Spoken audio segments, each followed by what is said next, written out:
Step into the captivating world of the Behind the Curtain podcast, where your dynamic hosts, John Dyer and Dr. Mohamed Saleh, bring together a wealth of 60 years of combined experience in healthcare and manufacturing.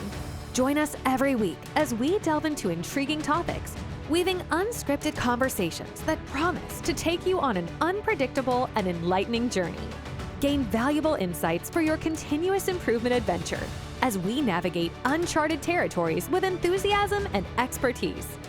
Welcome to a podcast that goes beyond the ordinary, unraveling the mysteries behind the curtain of knowledge.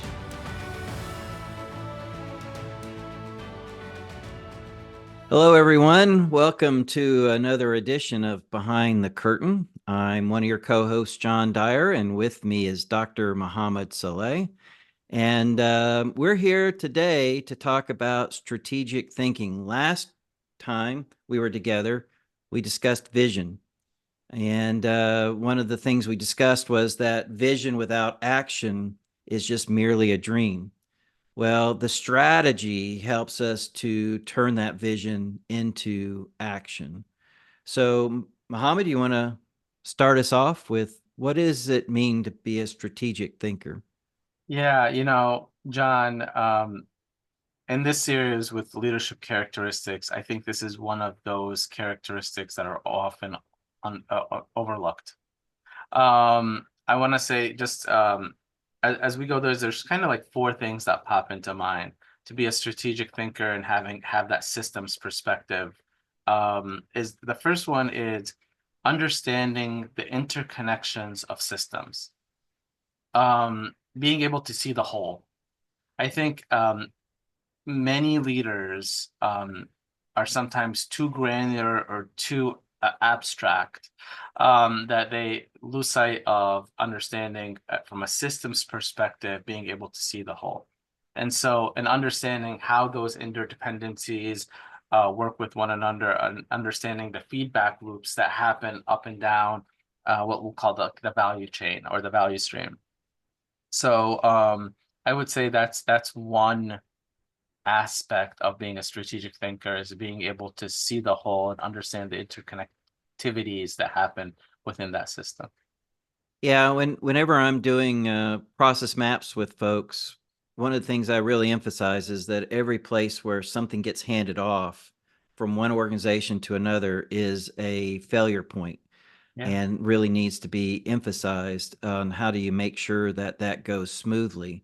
So yeah, being able to see the whole system and not just bits and pieces, especially if we're organized that way, because we could very easily go into silo thinking, and I could be thinking, well, as long as my part of the system is fine, who cares about the rest of them? Or even worse, I could make a strategic decision to change a part of my system that could have a detrimental effect on all the other parts of the system. And as a whole, we could actually get worse, but my part could get better. And boy, that's when you really start running into issues with finger pointing and silos being formed. Yeah, before I go into the second point, I want to just comment on what you just said. It reminded me of a story that I encountered, and it's why this is such an important leadership characteristic. It's I was working with a primary care CEO, and he noticed that some of his competitors were starting to deploy kiosks in the waiting rooms for and he felt like we could improve the check-in process by adding these kiosks and what he called copy best practice from other healthcare facilities. And it would help because a lot of the physicians were complaining that the check-in window was always backed up and behind.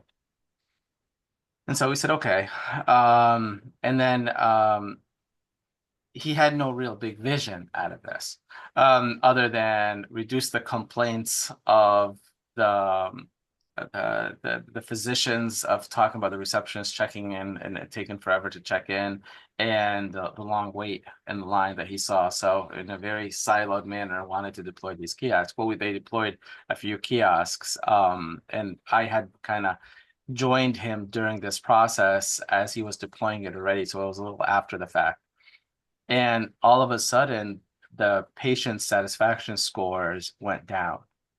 Um, uh, and he was like, "How? We moved it." Well, all he really did is that he increased the wait time now in the waiting room. Because the process wasn't moving any faster. At least they were wasting some time, and I'm using the word very deliberately here, wasting some time checking in. And so they didn't feel the wait. But now, because you expedited this 5-minute check-in into a 30-second check-in, now instead of waiting for 15 minutes, they're waiting for 19 minutes. So now they feel it more. And that was not where the bottleneck was.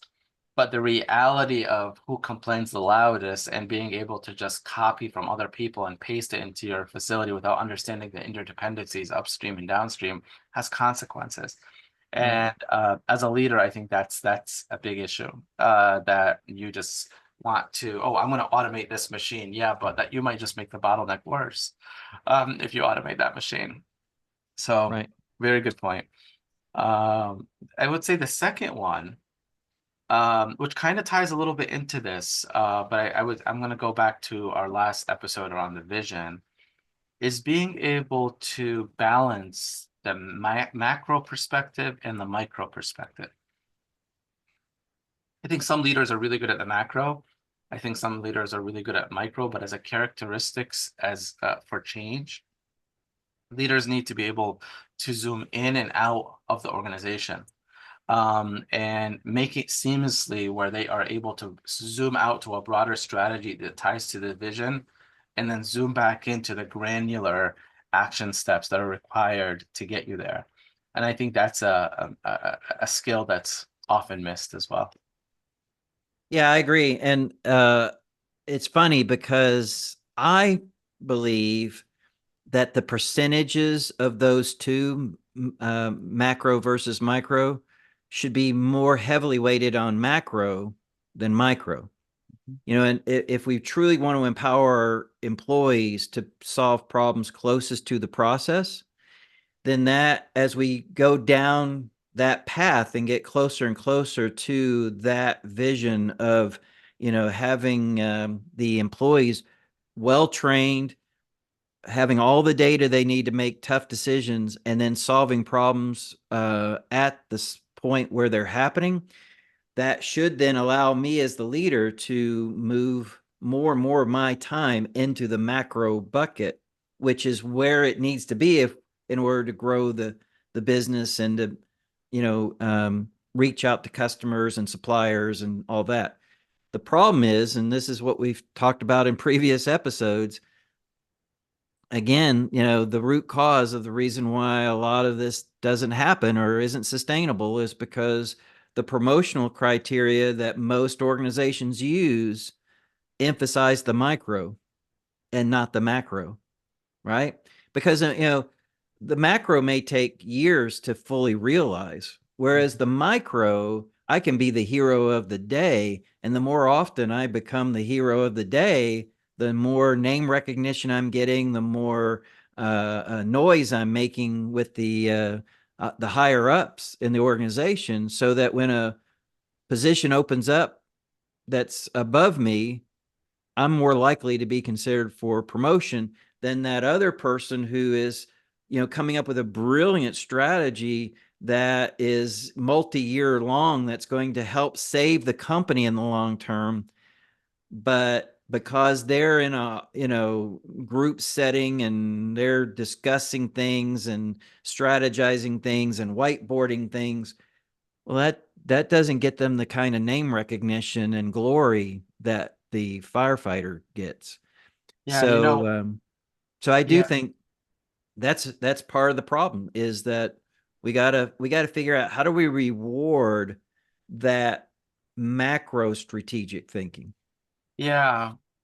You know, the unfortunate thing to what you just said is that micro thinker, the tactical thinker, I'll call him that for right now, gets promoted and has no, maybe that's a no is as a harsh word, has limited skills to the macro view. Right. And so, but because they were promoted at the micro level, they grow into a macro level, still thinking micro level. I I've And seen that happen many, many times actually. I can remember one where it was a plant manager who was extraordinarily micro thinking. I mean, to the point where he had to be in the decision making process for everything that happened in that plant. Um, I mean, to an extreme, but believe it or not, if you wanted to move your furniture around in your office, you had to get his permission. You had to get his approval. That's how, micro thinking he was. Well, he also, again, like we just talked about, he was the ultimate firefighter and got really great name recognition. So he got a big promotion where now he was over three different plants in three different geographical locations. And he was still thinking in a micro way. Well, guess what? He then became the bottleneck. People were afraid to do anything until he approved it. Well, he wouldn't approve stuff unless he was on site. Well, he was only on site for maybe one day a week. And so he became the bottleneck. And those three plants just plummeted. And he ultimately got fired because he couldn't shift his thinking from micro to macro. yeah, and when we talked about understanding the interconnectivity of systems and being able to see the whole, and leveraging things like a macro process map or a value stream map, I think would facilitate that. With this one, balancing the macro and the micro, one way to build that skill, if leaders don't have it, is leveraging a strategy deployment process, where it's very clear who is the owners at what level in the organization, and being able to see how the alignment of goals cascade down throughout the organization and how these objectives tie to one another. So I understand the priority down to the project, down to the task, down to the pilot. And I understand at each level of the organization who owns what responsibility, so that the person that owns the priority isn't in the minutia of the tasks.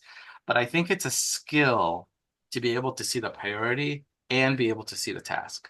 And being able to zoom in and out between the two, I think is a phenomenal skill for leaders to have, and that tool could definitely help facilitate that. Well, and then put all that under the umbrella of the vision that we talked about last week, right? Because the vision's going to help people think more in that macro term, and then challenge everything that we're doing at the micro level as to, is that helping us achieve that vision? Yeah. So, we talked about systems thinker, a strategic thinker using a systems perspective. We talked about it horizontally from a value stream map. We talked about vertically from a strategy deployment map. I think a third one is anticipating your decision-making consequences, your second and third order of effect. And so I made a decision today. Do I understand, or do I even foresee the consequences of how that transpires into my organization? I think that's sometimes, and we lack decision making, and I know that's going to be its own episode, but we make decisions and we only could foresee the consequence of the next thing. But we don't see the consequences of how that translates second and what I call second and third order of effect. Yeah, and what's important with that is having open, honest discussions about where that strategy is going, and not surrounding yourself with a bunch of yes people, right? Because, and again, I'm sure you've seen this play out All many the time. times as well, is that, hey, I'm the boss and I come up with the what I think is the brilliant strategy. And if I'm surrounded by a bunch of yes people who aren't willing to push back, or don't feel like they have permission to push back because of fear, because of retaliation, then all of a sudden everybody's, yeah, oh, this is great. This is a great strategy. Oh, it'll be fine. It'll work perfectly. And then all of a sudden it gets enacted. And because we haven't thought of those second and third and fourth tier ramifications, all of a sudden it creates problems that we weren't anticipating and we weren't planning for. And then we either have to retreat back to the way it was before, or suffer the consequences of a poorly designed strategy, which then usually results in people leaving the company. So Yeah. yeah, if you don't have that open, honest trust with your team, then the old story of the emperor has no clothes, and Yeah. no one's willing to say that this is a bad idea. I love that. I love what you just brought up. When I was looking at being a strategic thinker and trying to build that skill set, I realized everything is system thinking applies to everything. It applies to the vertical view, the horizontal view, but also to the decision making. And the skill that I found that is really needed for decision making in the context of what we're talking about right now is to be able to be a predictive thinker and scenario plan and understand how that trickles. And I'll just give you two quick examples before I go on to the fourth one. But one of them was there was a leader that wanted to throw automation out of production line. And that's the decision. And because they were surrounded with yes people, everyone like cheered them on. And yes, we should throw automation at the production line. And there was a good reason because they wanted to create efficiency and reduce the cost structure for the customer. But what they didn't see as a consequence to that is that this is going to require reskilling the entire workforce. Right. And that was a huge undertaking. And what they didn't realize from that is that that's going to increase salary requirements for these individuals. So there's going to be a need to raise salaries. And now there's going to be a discrepancy between certain people with their salaries and other people with their salaries. And that's going to cause another issue. If not held, if not managed correctly, could also open up a door for union negotiations. But in that person's mind, automation was the key. It's going to create efficiency and didn't think of that second and third consequence of that decision. And because no one was able to tell him that, he moved ahead and didn't realize the consequences of that decision. I've even seen this in the healthcare setting where people said, you know what, let's cross-train our medical assistants and our receptionists, get rid of check-in window, which is a great idea, and just check everyone in the room. Well, to certify all the receptionists to be medical assistant had a cost to it. And they're like, yeah, we could train them all, we'll pay that cost. Okay, but now you're also going to have to pay them as medical assistants. And because they have two skills, you're going to also have to pay the medical assistants also an additional thing because now they're going to do receptionist work. And so that's going to increase both of the roles as salary. And if that's going to increase both of the roles as salary, it's going to be very close to a nursing or an LPN salary, which means you have to now increase the LPN salary because they can't be at the same cost. And so, but not thinking of that, just thinking of just doubling the workforce, they didn't understand the consequences of that. So scenario planning, understanding that second and third order of effect, I think is a needed skill. All right. Last thing, I think under the umbrella of leadership character, having a strategic thinker, but with a systems perspective, is empowering collaborative problem solving. And I think something like, an A3 is a great tool for something like that because it allows you to elaborate, kind of break down the silos and be able to have that cross-functional collaboration. What's your thoughts on that? Yeah, well, and this gets to what we were just discussing prior, right? Is that if the desire is to shift more and more of the leader's time to the macro side, this becomes a priority. Again, like we discussed, the reason that is going to face resistance is because problem solving and firefighting tends to get the most, credit and face time with the leaders. But I've had the opportunity to work with several organizations that have managed to get to this level where truly the employees that are closest to the process are empowered to fix problems as they happen real time, it's amazing, one, how much more invested they are to the success of that operation, to that part of the system. Two, how quickly the problems are getting solved, whereas before it might take days, now it takes hours or even minutes.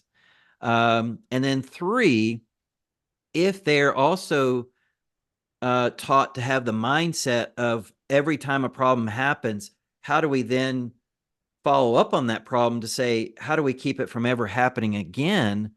Well, now all of a sudden you do that enough times and chaos becomes, almost non-existent.